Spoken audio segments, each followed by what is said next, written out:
Convido os irmãos a abrirem suas Bíblias no livro de 1 Tessalonicenses, carta do apóstolo Paulo aos Tessalonicenses, capítulo 4, versículo 13.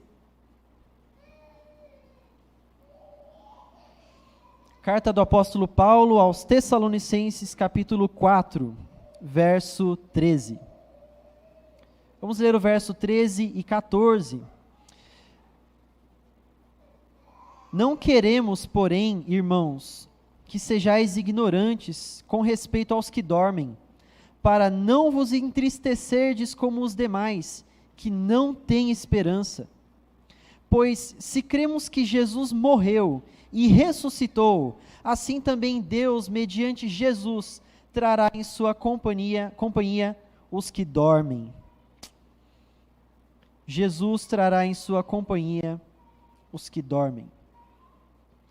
O tema da mensagem de hoje é a esperança da ressurreição. Na realidade, essa deve ser a esperança de todo crente. O cristão, ele precisa ser alguém que espera pela ressurreição. Porque esperança tem tudo a ver com esperar. A palavra esperança deriva da palavra esperar. A gente conhece um ditado popular, né? Quem espera, alcança. E os mais pessimistas criaram outro ditado popular para contrapor esse, que é quem espera, cansa. Uma visão muito mais pessimista da realidade. Talvez pensando naquelas pessoas que esperam e nunca alcançam aquilo pelo qual esperaram e acabaram perdendo o tempo delas. Mas aquele que tem esperança fala, quem espera, alcança. Nós temos alguns exemplos isolados no nosso cotidiano sobre esperar e sobre ter esperança. Talvez você se identifique com alguns deles. O passageiro espera pelo ônibus.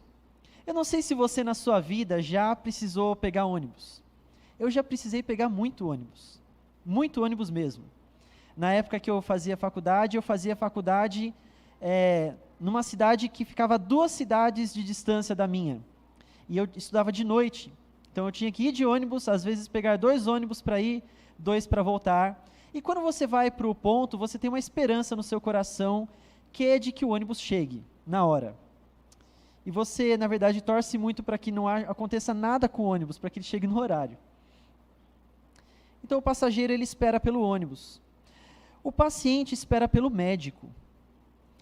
Com certeza você já foi para o médico. É impossível que você nunca tenha ido no médico alguma vez. E se você já precisou ser atendido por alguma emergência, ou se você já precisou fazer uso do Sistema Único de Saúde, você sabe o que é esperar. Não é verdade?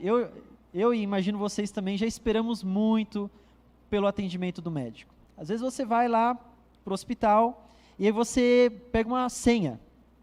E aí você espera bastante, depois de 1 hora você é chamado. E aí vão medir a sua pressão e vão ver se você não está desmaiando ali. E aí você vai esperar um pouco mais para ser atendido pelo médico. Talvez você espere mais umas 2 ou 3 horas. Mas você não vai embora, porque você tem esperança de que o médico vai atender você. E aí o médico chama você e ele faz uma série de exames, ou pode ser que talvez na sua experiência o médico nem olhou na sua cara, mas você foi atendido pelo médico. E agora você vai para o medicamento, e aí você vai esperar mais um pouco. Talvez você espere mais 1 hora ou meia hora, e finalmente você vai receber aquele medicamento, aquele tratamento que você precisa naquele momento. O paciente espera pelo médico.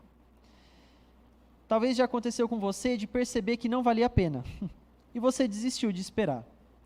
Você chegou à conclusão de que a dor de esperar 6, 7 horas por um médico era maior do que a dor que você estava sentindo naquele momento, e aí você só foi embora. E temos outro tipo de esperança, aquele trabalhador que espera pelo seu salário.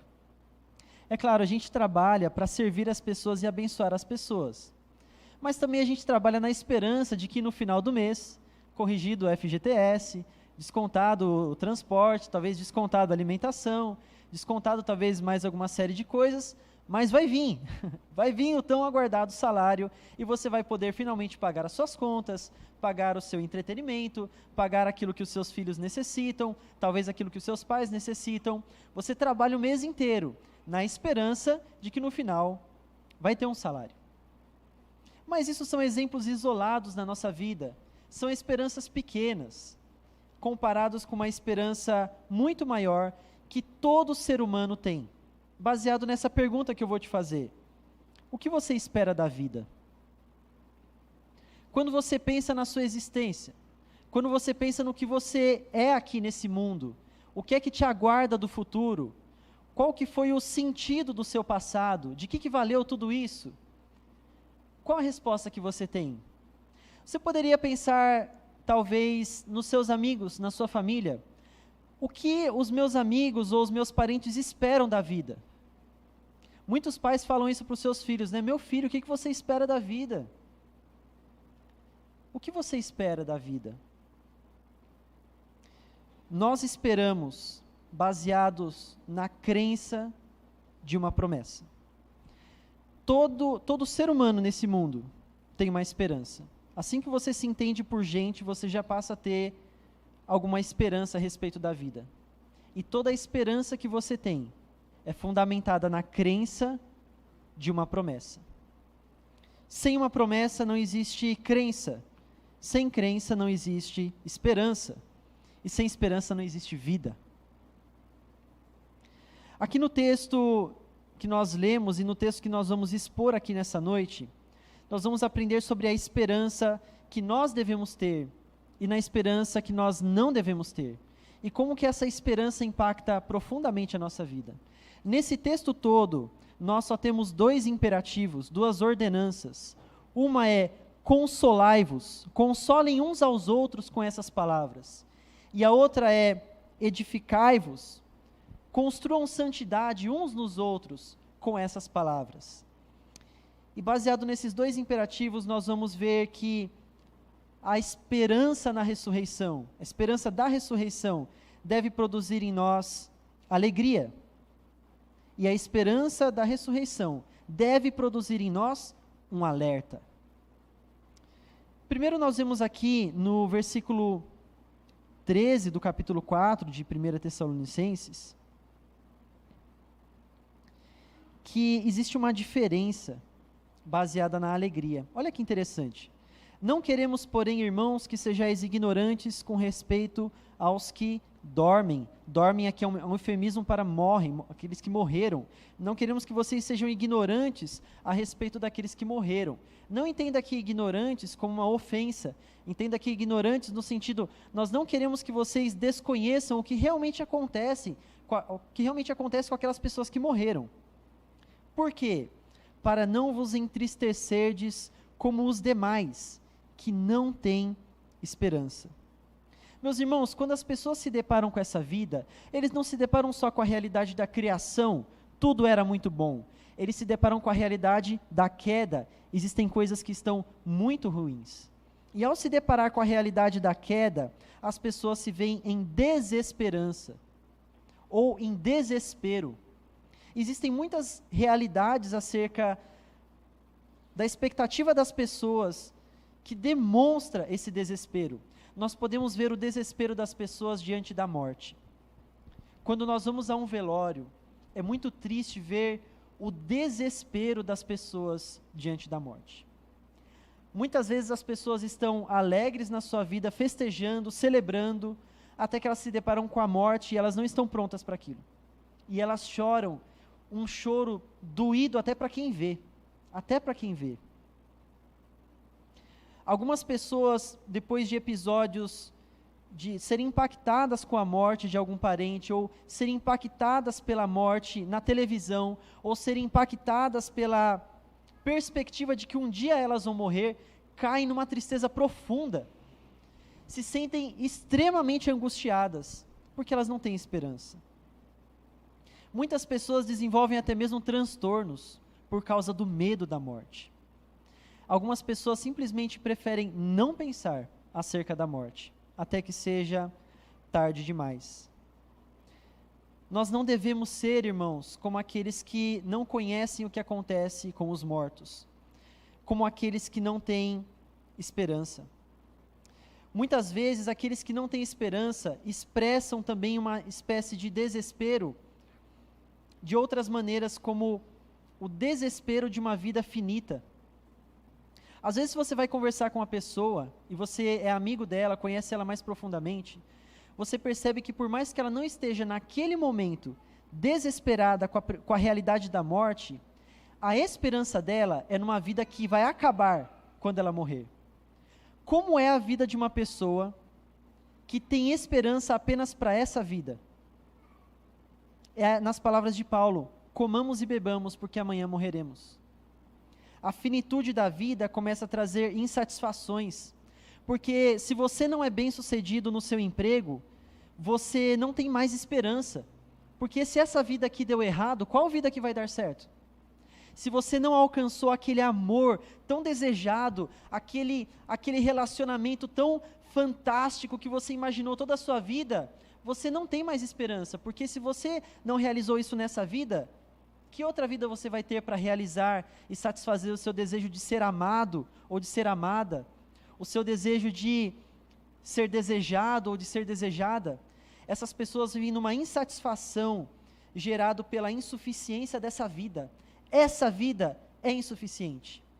E essa insuficiência gera nas pessoas desespero, à medida em que elas perdem a perspectiva de uma esperança para além dessa vida.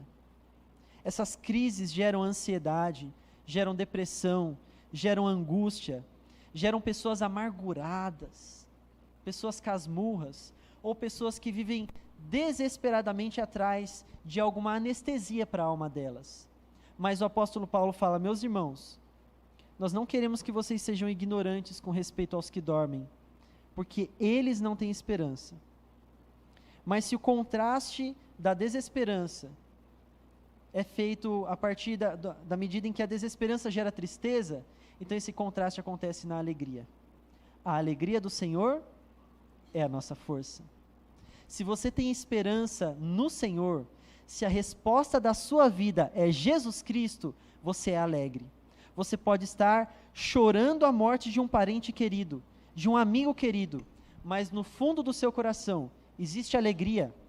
Você pode estar numa situação de desemprego, numa situação de abandono, você pode estar sendo rejeitado por uma pessoa, você pode estar sendo exposto ao risco, você pode perceber que você não está conseguindo proteger a sua família ou ajudar uma pessoa que você quer, mas no fundo do seu coração ainda existe alegria, porque a sua esperança não está em você mesmo, a sua esperança não está nessa vida que é insuficiente e incapaz, mas a sua esperança está em Jesus Cristo. Então, meus irmãos, em primeiro lugar, a esperança da ressurreição é uma esperança que traz alegria. E agora, a partir do versículo 14, ele vai dizer como que é, baseado no que se dá essa esperança. Ora, ainda vos declaramos, por palavra do Senhor, isto: nós, os vivos, que ficarmos até a vinda do Senhor, de modo nenhum precederemos os que dormem. Porquanto o Senhor mesmo, dado a sua palavra de ordem, ouvida a voz do arcanjo, ressoada a trombeta de Deus, descerá dos céus, e os mortos em Cristo ressuscitarão primeiro. Depois nós, os vivos que ficarmos, seremos arrebatados juntamente com eles entre as nuvens para o encontro com o Senhor nos ares, e assim estaremos para sempre com o Senhor. Meus irmãos, a esperança do cristão se baseia nisso aqui. Em muitas cartas, o apóstolo Paulo, ele tem essa preocupação de falar sempre a respeito da ressurreição dos mortos. Se você ler o livro de Atos, se você tiver em dia aí com a sua devocional, em muitos lugares do livro de Atos, você vai se deparar com essa expressão, a ressurreição dos mortos. Em muitos momentos do Novo Testamento, aparece isso com ênfase, a ressurreição dos mortos. Quando você prega o evangelho para uma pessoa, você precisa pregar a respeito da ressurreição dos mortos. O que significa isso? Significa que o céu, estar no céu com Deus, é a nossa esperança. Existe essa expectativa. E a esperança de estar no céu com Deus nos fortalece. Mas eu quero que você saiba que essa não é toda a esperança. Existe um paraíso com o Senhor quando você morrer, você vai fechar os olhos aqui e vai abrir os olhos espirituais lá, e você vai encontrar com o Senhor, o seu Salvador. Amém? Assim como na parábola do rico e Lázaro, Lázaro morreu e estava lá com o Senhor. O Senhor virou para o ladrão da cruz, aquele que reconheceu que ele era o Senhor, e ele falou aquelas palavras de esperança, falou: ainda hoje você estará comigo no paraíso. Mas quando você lê todo o Novo Testamento, você se dá conta de que esse não é todo o paraíso. Esse não é o paraíso completo. De maneira que a sua esperança não é estar para sempre no céu com Deus. A sua esperança é a ressurreição dos mortos. Sabe por quê? Nós temos uma criação. Essa criação é espiritual e essa criação é material, física. Nós tivemos uma queda. Essa queda afetou o seu espírito e afetou o seu mundo físico, afetou o seu corpo físico. Então vem um Salvador. E esse Salvador, ele vai restaurar o mundo espiritual. Ele vai restaurar também o mundo físico. E isso é a ressurreição dos mortos. Jesus Cristo, ele vence a morte. E quando ele vence a morte, ele nos dá a esperança de que o nosso corpo, ainda que tenha sido sepultado, ainda que tenha se deteriorado na terra, ele vai ser restaurado, vai ser reconstituído e vai ser glorificado. E nós estaremos com Deus, não só como almas, não só como espíritos, mas nós estaremos com Deus fisicamente. A nossa esperança é estar fisicamente com Jesus, que é físico, que tem um corpo, porque Deus não veio simplesmente para restaurar a sua alma, Ele veio para restaurar o seu corpo. Essa é a nossa esperança. Um dia em que nós habitaremos fisicamente, não nesse mundo, mas num mundo transformado pelo Senhor, onde toda a maldição do pecado foi removida. Imagina um mundo onde não existe mais a maldição do cansaço. Imagina um mundo onde não existe mais as dores de parto, onde não existe mais a doença, a morte, o luto, a tristeza. Você não foi chamado, meu irmão, para ser um espírito vagando por aí junto com o Senhor, mas para pisar num chão de barro glorificado e viver eternamente na nova terra com o Senhor. Novos céus e nova terra. As palavras de Paulo são para dar para eles esperança de que de maneira alguma eles vão encontrar com o Senhor. Isso ele está falando considerando que Jesus viesse naquele momento. Então isso vale para nós, porque Jesus poderia vir nesse momento. De maneira nenhuma nós vamos encontrar com o Senhor sem antes os nossos irmãos ressuscitarem. Sabe o que isso significava para aquelas pessoas? Paulo estava falando assim: meus irmãos, sabem aqueles crentes que foram despedaçados por leões porque não quiseram negar a sua fé? Você não vai encontrar Jesus antes deles. Meus irmãos, sabem aqueles irmãos que foram presos, esfolados vivos, torturados e não quiseram entregar aos seus irmãos? Você de maneira alguma vai encontrar com o Senhor Jesus antes deles. Primeiro vão ser eles. Eles vão ressuscitar e vão subir para o céu, para as nuvens, para encontrar com Cristo. Depois nós, os vivos, juntamente com eles seremos arrebatados, e assim estaremos para sempre com o Senhor. Percebem, meus irmãos? É uma esperança que traz alegria.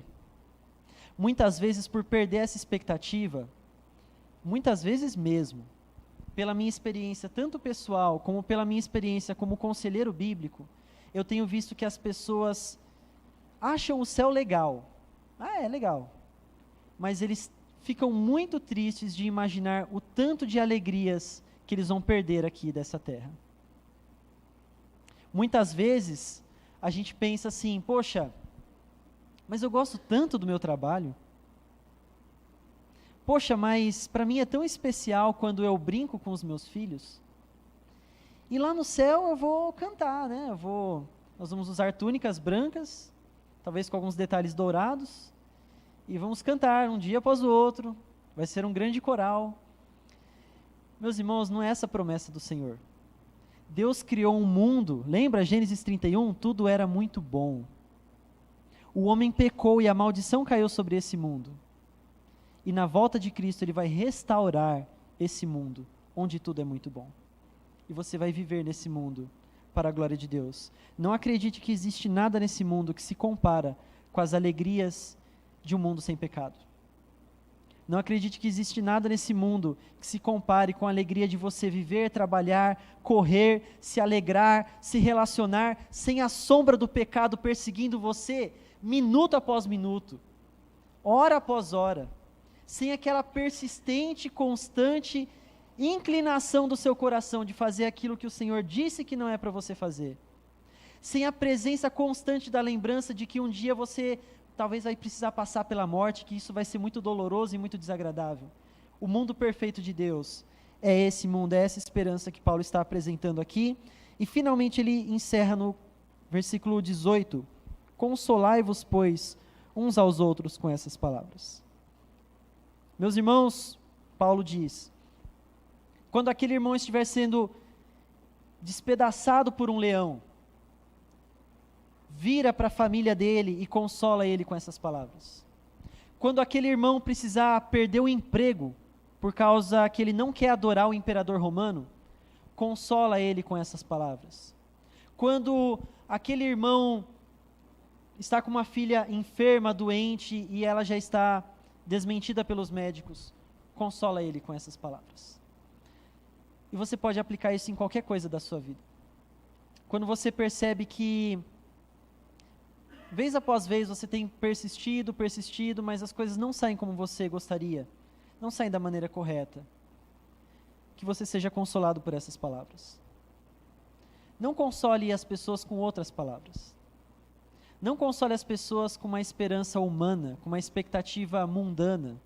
Não console a si mesmo e o seu coração com anestesias desse mundo. Console a si mesmo e aos outros com essas palavras. A esperança da ressurreição dos mortos é uma esperança que traz alegria. E essa alegria vai contrastar com a tristeza de um mundo desesperado.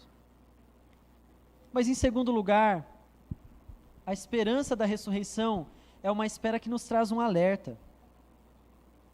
É a espera que nos traz um alerta. O Senhor Jesus, quando esteve aqui entre nós, Ele nos deu muitas parábolas. E sempre essas parábolas, quando Ele falava da sua vinda, Ele falava sobre estar em alerta. Você se lembra?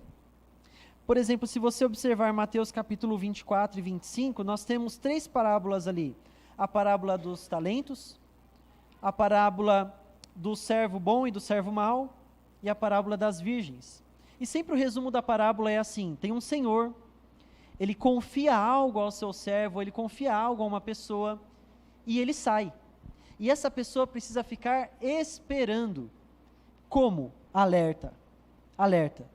Porque no momento em que ela não sabe, aquela pessoa vai vir, aquele senhor vai vir, e ele vai cobrar a respeito daquilo que foi feito com aquela dádiva que está nas mãos do servo, ou no caso das 10 virgens, ele vai cobrar que elas estejam acordadas. Às vezes para a gente é estranho olhar esse texto e alguns outros textos do Novo Testamento que falam sobre os cristãos estarem alerta. E você pode pensar assim: bom, eu já sou salvo, eu creio, eu tenho convicção na minha salvação, eu creio em Jesus Cristo. Será que então eu sou identificado aqui nessa ilustração como aquele que está alerta? Ou será que eu posso ainda, mesmo depois de conhecer Jesus Cristo, será que eu ainda posso ser identificado como aquele que está dormindo? Mais para frente no texto nós vamos ver sobre aqueles que alcançam a salvação. Paulo está falando que eles devem alcançar a salvação. Isso fala de uma postura sua com respeito à salvação, e você pode pensar: mas eu não já tenho a salvação? Por que eu preciso estar alerta? Vamos ver o que diz aqui os versos do capítulo 5. Irmãos, relativamente aos tempos e às épocas, não há necessidade de que eu vos escreva, pois vós mesmos estáis inteirados com precisão, que o dia do Senhor vem como ladrão de noite.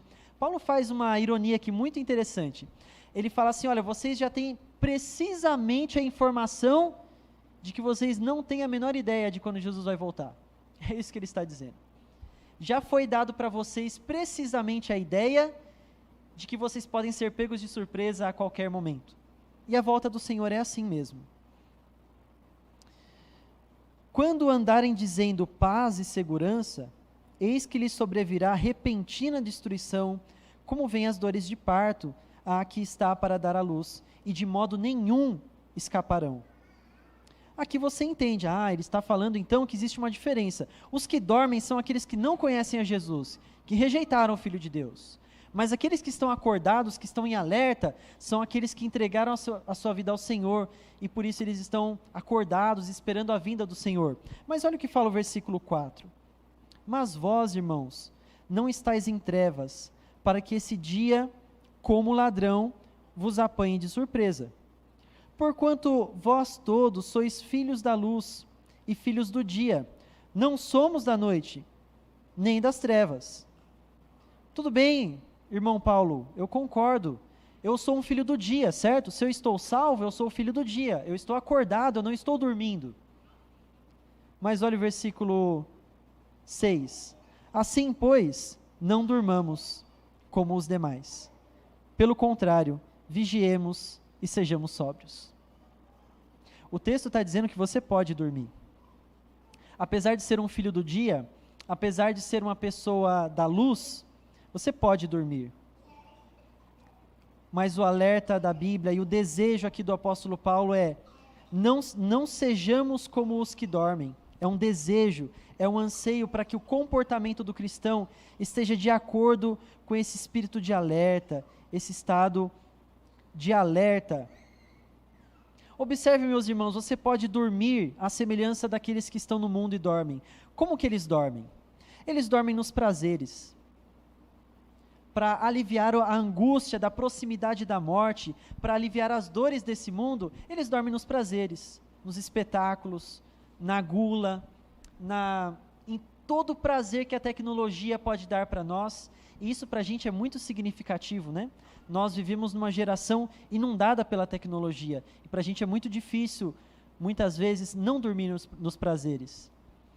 As pessoas, elas dormem no dinheiro, na confiança de que o dinheiro vai resolver todos os problemas dela. Enquanto ela tiver força, enquanto ela tiver saúde, ela vai conseguir resolver todos os problemas dela. Talvez inclusive o problema da saúde e o problema da força. Nós podemos dormir na idolatria, na esperança de que um outro Deus vai nos salvar. Nós podemos dormir na esperança de que um santo vai nos fazer alcançar as promessas tão desejadas, que na verdade era um irmão assim como nós. Nós podemos dormir na esperança de que um cristal pode remover as energias negativas do nosso lar. Nós podemos dormir na esperança de que um coaching vai dizer qual que é o caminho certo para a nossa vida e ele vai colocar a nossa vida nos eixos. Nós podemos dormir em muitas esperanças. Nós podemos dormir nas ideologias. Quantas pessoas, meus irmãos, não depositaram a esperança do coração delas num Messias chamado marxismo? Quantas pessoas não descansaram a esperança do coração delas num Messias chamado conservadorismo? Quantas pessoas não colocaram todo o peso do seu corpo em cima de uma coisa chamada justiça social? Quantas pessoas não colocaram todo o peso do seu corpo em cima de uma coisa chamada bons princípios do cidadão de bem? Mas essas não são coisas válidas para nós depositarmos a nossa esperança. Você pode ajudar uma pessoa a melhorar a sua situação de vida. Você pode aliviar o problema momentâneo da fome dela. Você pode ajudar uma pessoa a conhecer princípios que são mais positivos para a vida dela, princípios mais conservadores, mas de maneira nenhuma isso pode resolver os problemas mais profundos do coração daquela pessoa. E eu te digo mais uma coisa, isso não vai resolver os problemas da nossa sociedade. O conservadorismo não vai resolver os problemas da nossa sociedade. Não coloque a sua esperança no conservadorismo. O marxismo, a justiça social, não vão resolver os problemas da nossa sociedade. Não coloque a sua esperança na justiça social. Aliás, o que é justiça social? Qual que é a diferença de justiça e justiça social? Qual que é a diferença de injustiça e injustiça social? As pessoas dormem, meus irmãos. Quantas pessoas que, naquilo que elas falam, naquilo que elas postam nas redes sociais, em cada conversa, você vê nitidamente que aquela pessoa depositou toda a esperança dela numa determinada coisa. Aquele assunto para ela, aquele princípio, aquele valor, é o que as pessoas precisam saber. Talvez no fundo do coração daquela pessoa ela fale assim: ah, se todo mundo soubesse disso, como o mundo seria um lugar melhor. Ah, se cada pessoa pudesse conhecer aquele professor que eu conheci na faculdade, que mostrou para mim o que a gente precisa fazer para que o mercado de trabalho entre nos eixos, nosso Brasil ia ser salvo. Não, meus irmãos, não é essa a palavra que as pessoas precisam ouvir. Nós podemos dormir nos enganos dessa vida, mas Deus nos desafia a termos renovada a nossa esperança nele, a esperança da ressurreição. Verso 8 diz: nós, porém, somos do dia, sejamos sóbrios, revestindo-nos da couraça da fé e do amor, e tomando como capacete a esperança da salvação. Aqui Paulo está citando o profeta Isaías. Porque Deus não nos destinou para a ira, mas para alcançar a salvação mediante o nosso Senhor Jesus Cristo, que morreu por nós para que, quer vigiemos, quer durmamos, vivamos em união com Ele. Esse durmamos aqui, ele não está falando mais do dormir nos enganos do mundo. Ele está falando, quer estejamos acordados, vivos, quer vivamos, quer estejamos mortos, sejamos unidos com Ele. Aqui a gente tem uma coisa muito legal que eu quero falar para você. É a respeito da tríade de Paulo. A fé, a esperança e o amor. Paulo percebe que existem três coisas principais na nossa vida, as três coisas mais excelentes que nós vemos em 1 Coríntios capítulo 13, que são a fé, a esperança e o amor. Toda pessoa tem essas três coisas. No caso, ela não tem necessariamente a fé, porque a fé é um dom de Deus, mas ela tem uma crença. Baseado naquilo que você acredita, você passa a ter um estado de espera.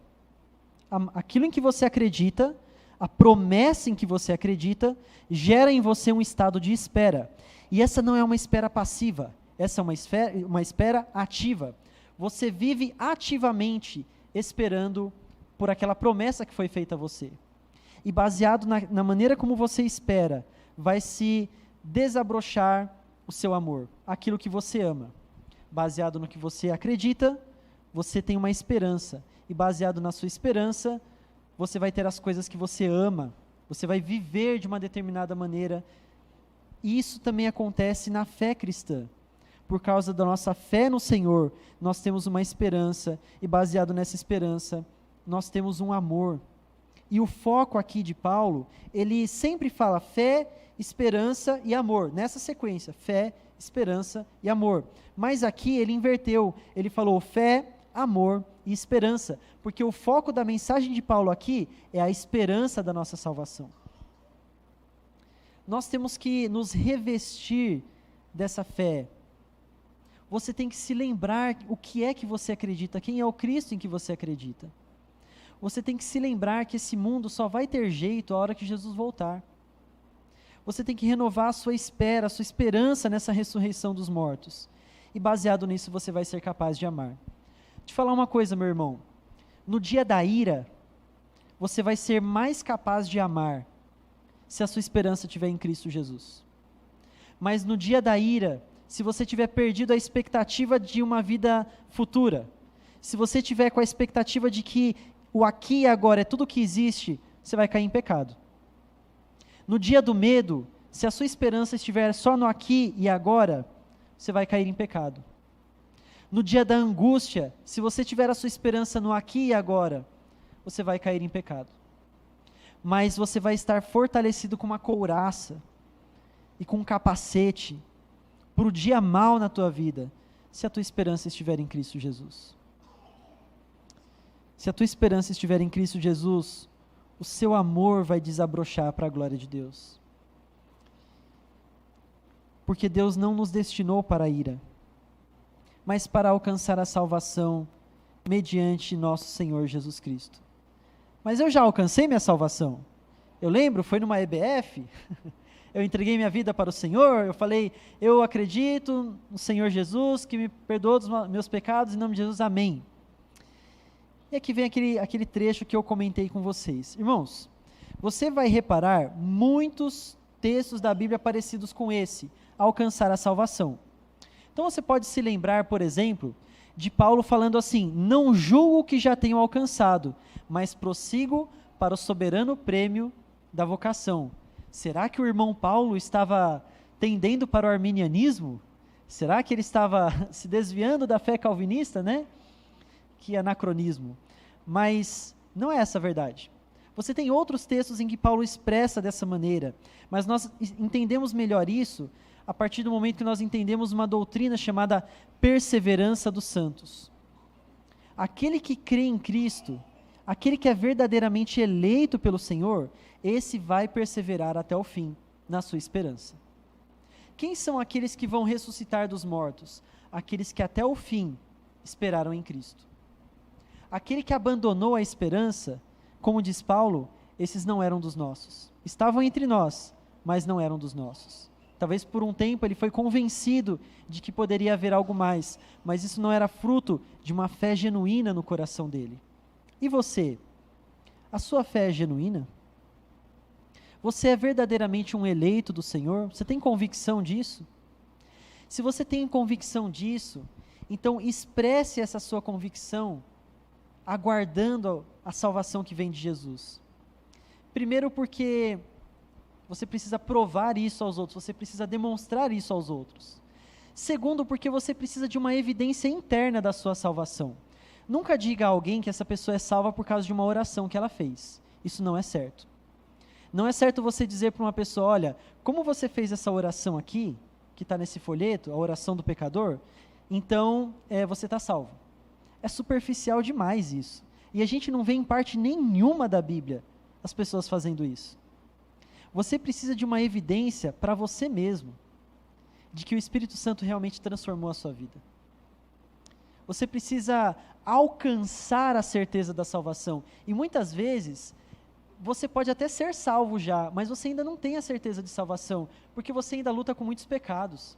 A confissão de fé fala, inclusive, que é possível uma pessoa voltar a duvidar da sua salvação, porque ela está caindo em muitos pecados, ela não abandonou o pecado. Isso não significa que ela não é salva, mas isso significa que ela não tem ainda a paz. E depois de uma jornada, meus irmãos, de caminhada com Deus, você percebe, eu vejo o Espírito Santo semeando em minha fé a esperança e o amor. Eu alcancei a convicção, a certeza da minha salvação. Terceiro, porque é possível dizer que você é salvo e não é salvo ainda. Eu vou explicar isso, tá bom? Vamos ler um texto, mais um texto de Paulo.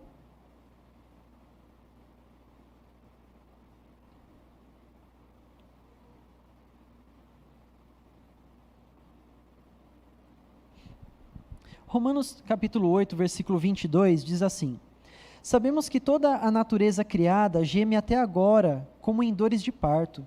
E não só isso, mas nós mesmos, que temos os primeiros frutos do Espírito, gememos interiormente, esperando ansiosamente a nossa adoção como filhos. Você não já é filho de Deus?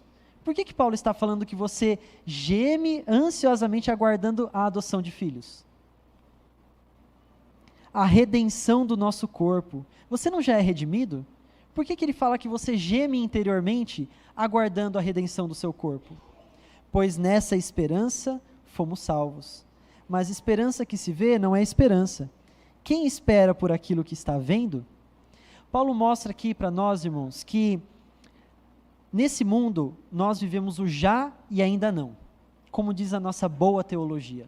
O já e ainda não. Se você crê em Jesus Cristo, por causa da obra de Jesus, você já é salvo. Mas você ainda não morre?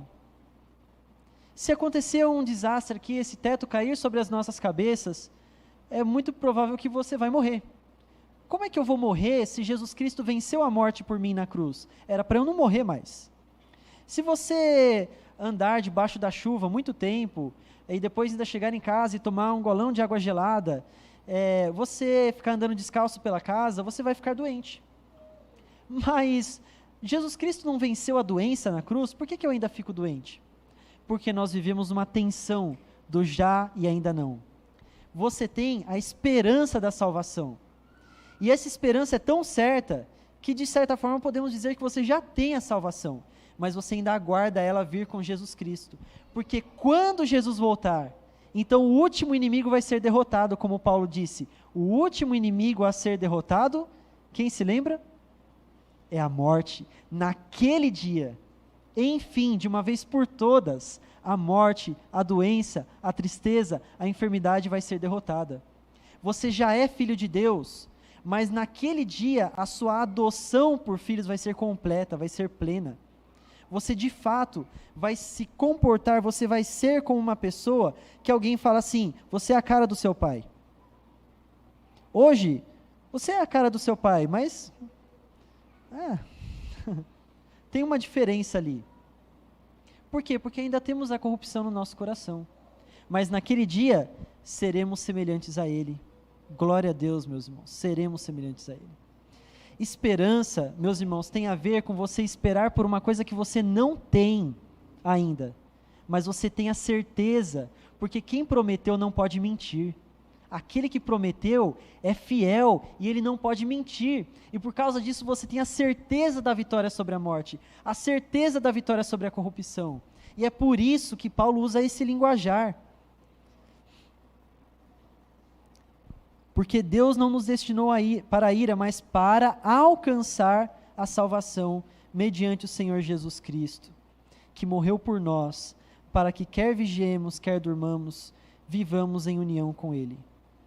Finalmente ele termina aqui da mesma maneira que ele terminou o capítulo 4, mas com uma pequena diferença. Consolai-vos, pois, uns aos outros e edificai-vos reciprocamente, como também estáis fazendo. Meus irmãos, é nossa responsabilidade colaborar na santificação uns dos outros, sabia? Você precisa consolar os seus irmãos. Você precisa encorajar os seus irmãos. Você precisa ensinar, exortar, desafiar, mostrar na palavra. Você tem irmãos na fé que são mais fracos que você. Eles precisam de você. Eles têm muitas convicções que eles não deveriam ter. Eles têm muitas incertezas que a Bíblia soluciona aqui na palavra. E existem muitos irmãos que têm mais maturidade que você, que entendem que você tem convicções que você não deveria ter, e que você tem incertezas que são solucionadas na palavra de Deus. Por meio da fé, da esperança da ressurreição dos mortos, a igreja vai ser edificada. Isso quem está falando é o apóstolo Paulo.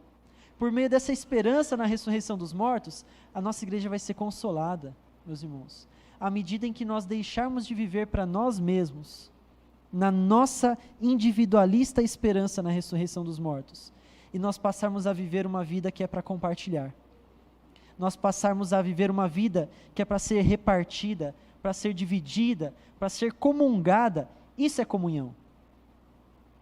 A gente promove momentos de comunhão por meio de um chazinho, um bolinho, mas isso é só um motivo. A verdadeira comunhão é você falar, não desiste, meu irmão, não desanima.